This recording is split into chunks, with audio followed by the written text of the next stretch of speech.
What's up, guys? So we're quarantined and super bored, so I figure I would make a video on my hobby of collecting vintage watches.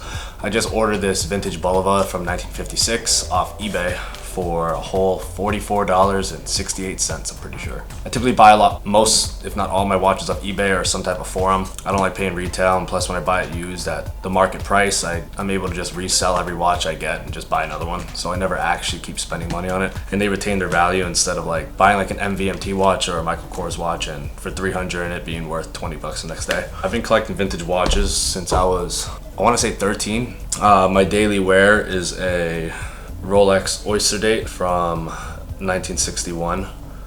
It's actually the last gold-plated model Rolex ever made. I got this for about $1,300. It's a manual wind, non-quickset. Non-quickset means that you can't just pop out the crown halfway and adjust the date. You have to actually turn the hands all the way around. This has, I believe, to be a repainted dial, but I have to research some more because I heard that authorized dealers made a few dials they would swap out. So technically this might be an original dial. But yeah, anyway, so I'm just doing a quick unboxing video on this Bulova, and I'm gonna just talk about like what type of model it is. I'm gonna see for myself if it's even what I thought I was ordering. Like this, for example, I had to deal with a shit ton of issues when it actually came in the mail. Ta-da. Oh.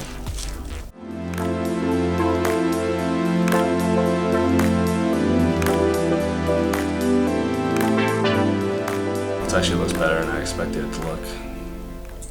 Oh, not a bad looking watch. When compared to the size of this, a little bit smaller. This looks like it's about, I know this Oysterdate's about, I want to say 34 or 35 millimeters. This is probably 30 to 32, somewhere in there. So one thing I know off researching for this watch, it is a Bulova Lenox model. This one's 1956, so the back of the case says L6. L is for the 50s and 6 is the year.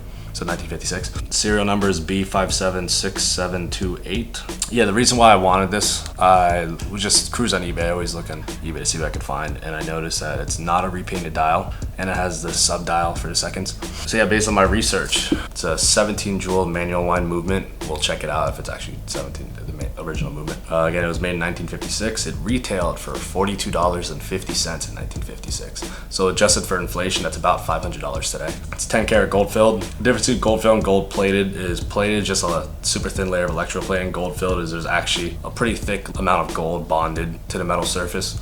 It winds super smooth. I guess we'll see if it works. Yeah, everything seems to work fine. I mean, pretty good looking watch. I really like it because of the style of the lugs. All right, let's pop it open, see what's in this bad boy. The good thing about Bulova is there's these little lump in the back, so you could easily take off the back plate.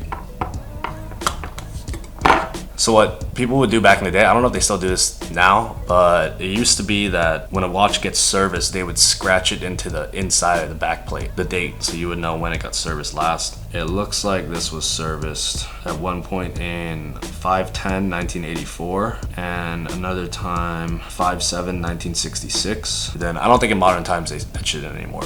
Now as far as the back movement, what that looks like.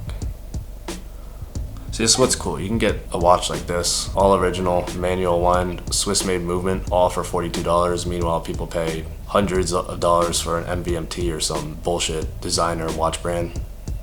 That's 11 AC movement, 17 jewels, L6. So this does line up with the model of it and everything, so it is 100% original, which is pretty crazy. All right, so I got like a little black leather band to throw on this.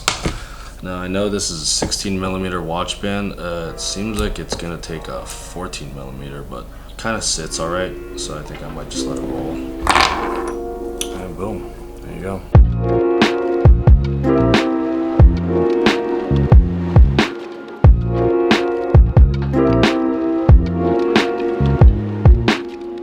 Easy enough, pretty standard. Here's what it looks like on the wrist. Boom.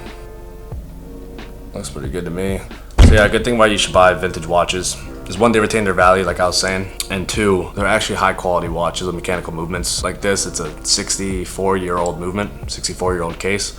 I mean, it literally looks like a brand new watch. So I understand that people want bigger watches today. A lot of these vintage watches aren't as large as modern watches are, but as far as formal watches, they haven't changed at all. I mean, you can get a $20,000 Patek Philippe today and it's the same size as these vintage Rolexes. I'm gonna do a watch collection video pretty soon. I got about 6 working watches, 1 broken Rolex, 2 other broken Bulovas. I have a vintage O-wrist that I have to repair. I got a handful of broken watches. Anyways, they're all in my bag back there and I got like my whole case with the collection of stuff. But yeah, so this is my daily wear. Looks pretty good. This is the new Bulova for a whole $42.